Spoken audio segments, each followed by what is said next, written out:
What's up, everybody? You're back in here, Pro Football Pod. We've got another episode. Coach, Austin, Hulk, we're just hanging out. We're bringing you top 5 tight ends today. If you haven't, go check out our other videos for this week on our top 5 quarterbacks, wide receivers, and running backs. Hit the subscribe button, hit the noties. What's up, fellas? How's it going? This class is not as fun to evaluate as the other ones were. Exactly. that's That's how it the like there's class some of the tight solid ends. guys, but it's definitely not like, top heavy at all by any means. Like there's some definite guys within rounds 3 to 5 that I think, can make a name for themselves on the right team, but yeah, this tight end class is not for the faint of heart. I'm sorry. I'm so sorry that I didn't, tighten up a little bit, as they would say. I Listen, should we're be not out getting there. into those Austin, discussions. Austin, Look at you're these like mittens. you're going on Look at these 27 mittens. soon. All right, Dude, some of the quarterbacks are coming in at You 27. realize Baker Mayfield is only 1 year older than you. Thank you. And I feel like that guy is 35 years old. literally, He's a quarterback. He's so old. He's on his way out. he just got paid, baby. 3 years, 115. I'll start it off, man. Dive into it. Number 5 for you. What you got? Dallin Holker from Colorado State. Alan Holker. Okay. He Dallin got you with that Holker. one-hander, huh? Yeah, the one-hander sold him. That's Yes, really sir. what it was. Like I put him at number 1. His gauntlet looks pretty solid. Like, and then that like, oh shit, I don't remember how to do this drill, and like I'll just catch both of them. I think it was that impressive. that should actually knock you down. Like he already ran Didn't the have drill the mentality, once, and then he's doing it the second time and he messes up. Like that's not good going into practices, No, I got you there. He just said, I play Showed football. athletic I make ability, though. play. I grab ball, see ball, get ball. Yeah. Got it. And Yeah, has hair. He's got who that you got flow. at number 5? Oh, I got that boy Tip Raymond. Good old Tip Ryman, Tipper. He's just a 271 tight ender. bro, solid freaking quick beast is what I saw. Just quick. Just Very. snatching balls out of the air. Just solid freaking RoboCop running. And yeah, he just looks like he's from the military. And I loved what I saw. He looks like someone that's going to be hard to tackle. Second most athletic. He is swift for a guy his size. Yeah, I was just blown away by that. And so he actually did impress me for all the tight ends. Heck, with the way the Chargers are building their team in free agency so far, that he's probably right on their radar.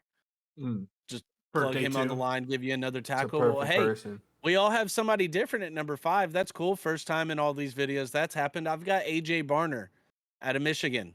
Okay. Hey, I like see the you, pedigree. though. I like, most of these tight ends are It all was the catch. true juniors or seniors, but no, honestly, it was a lot of his catches. Like he was a great safety blanket for JJ.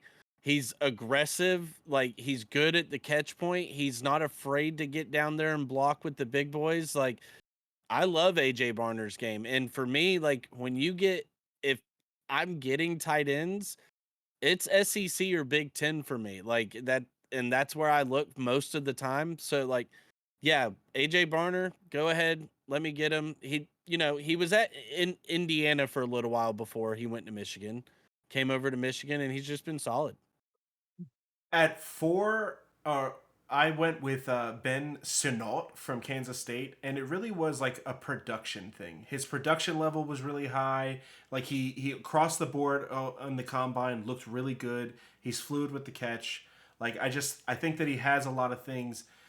I still just like these first 3 that we're talking about are just in a total like class, and then the next 2 are like the actual prospects in my eyes. And maybe that's the wide receivers playing tricks on me because they're just so deep and so athletic and so good. But that's where I stand on 4. I like Sanat. He came in at my number 6 right there behind AJ Barner. So I mean, yeah, I can't be mad at him at number 4 for you. Who you got, Austin? I've got Ben Sinnott as well. Ben Sinnott, doubling Yeah. up at number 4 for him. Snot in it, boy. It's gotta Snot. be his thing. So what do you got it for? At number 4, I've got Theo Johnson Okay. out of Penn Okay. State. Like, the combine, obviously, the measurables are absolutely off the charts. He completely dominated, just far and away the most athletic tight end. And what he showed at Penn State as well, the ability to catch, there's some work he needs to do on his game as far as the route running and being a little more aggressive as far as his blocking goes, but that athleticism, that natural just raw ability, yeah, go ahead and give me that in my tight end every day of the week. So he's coming in at number 4 for me. And you've got at number 3, who you got, coach? So for 3, I went Cade Stover. I think that Same. he's right there with my top 2. I do think that there is a bit of a fall off. He's got the athletic profile, he's got the production, he looks very smooth with the ball, but there was just a couple of like flashes that I didn't see, things that I wanted more of that I didn't get from him. That like Brock Bowers is just far and away better than someone like this. I couldn't put him any higher.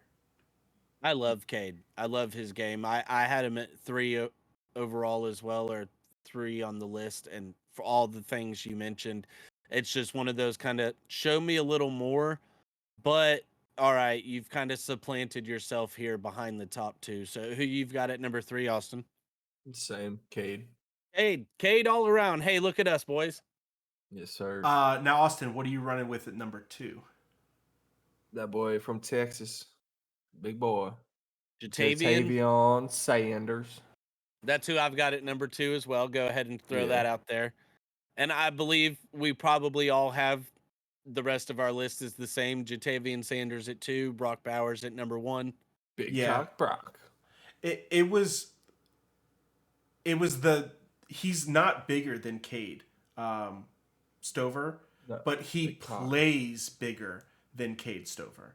Like Plays my very thing, angry. yes. Like Jatavian just looks like he's gonna be a wrecking ball out there, and it's what I want from my tight end. Like I want someone like Travis Kelce that's willing to sit down in the spots and make the plays, but at the same time, I want someone when they get the ball in their hand, they're turning upfield and ready to hurt someone, and that's what Jatavian looks like.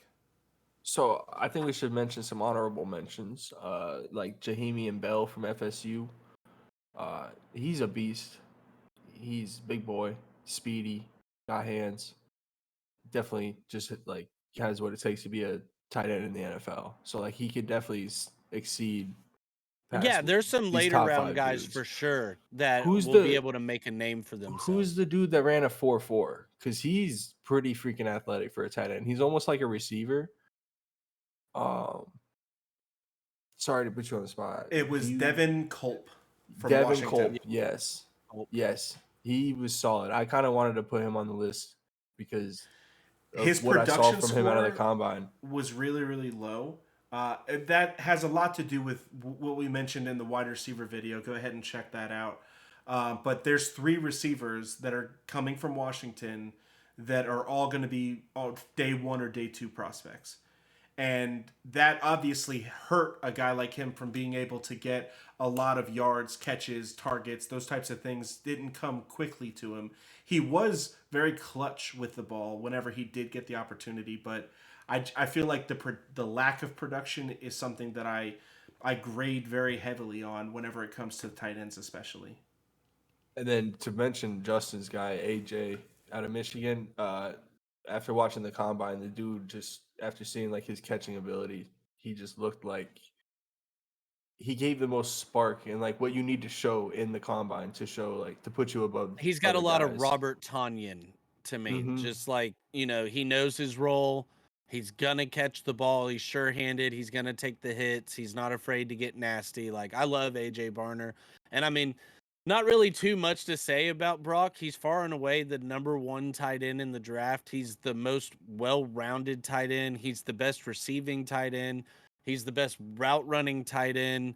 He's very aggressive in all aspects of his game. He's made multiple plays running the ball out of the backfield, whether it's on end arounds or just straight up lined up back there. Like, the dude is an ultimate chess piece. Reminds me a lot of, a guy like TJ Hawkinson, Sam Laporta, like these new age tight ends that we're seeing come in here over the last couple years. He fits right into that mold. Today we saw Michael, wide receiver for the Colts, got re-signed to a Michael 3-year deal. Pittman. Pittman. Yep. I think that seeing Brock Bowers at 15 go to Indianapolis is a very, very good chance. I think that's a good weapon in the middle of the field, and then they have already got Josh Downs to be able to stretch the field. Yeah, I forgot Josh Downs is there, and Alex Pierce. Alex Pierce. So, Alex Pierce, but I could see them getting another just solid wide receiver. Brock would be a great chess piece for them. Though. Not to mention, how much we preach quarterbacks having tight ends that they can rely on. If Brian Thomas is still there at 15, I think he goes before Brock. But if Brian Thomas is gone and my top 4 receivers are off the board, I think you go Brock the Cock. Like, it just seems like the play for them. Is that what it is? Big Brock Cock. Yes, sir. But yeah, like the Colts, you mentioned with the Colts, they have Mo Alley Cox and big boy who's like 7 foot tall. I forget his name. But exactly. That's the thing is, do they have somebody to where it's like, yeah, we're good. We don't need Brock Bowers. I don't think so. I don't think that they have someone that comps as athletic and like just pass catching ability. They have dudes that they can use to run the ball with, which they do. But I think that 2 tight end sets would be really good for them, especially having someone that's, he's uber athletic. It sucks that we weren't able to see him during the combine, because I would have loved to evaluate him without pads on and see what his turns look like. And he should be doing his pro day. So, exactly. We'll get a chance. Have that coming out. Yeah. Are all the people who didn't compete in the combine going to compete in the pro day? Not most all of them. We heard There's Marvin some Harrison that didn't might do not. in the combine because of injuries. Marvin Harrison Jr. at this point is one of those to where you've seen my resume. It's on film. Like, he knows he's not going to go out and run a blazing 40, 3-cone, none of that. His proof is in the tape. Like, and like Coach said in the last video, it's a lot riding on his name as well. So, don't go out there and embarrass yourself if you don't have to. Everybody, for the most part, has you number 1, unless you're coach, number 1 on their board. So, hey, if you haven't checked it out, go check out the quarterback, wide receiver, running back episodes. Tulsi Rose Tea is the sponsor, TulsiRoseTea.com. We appreciate all of your guys' support. Be sure to like, subscribe, share it with your friends. If we hit 500 subscribers, you're going to get a raffle for a free jersey. So one of you will get something. Hit the bell so you get the notifications. Love you guys. Peace.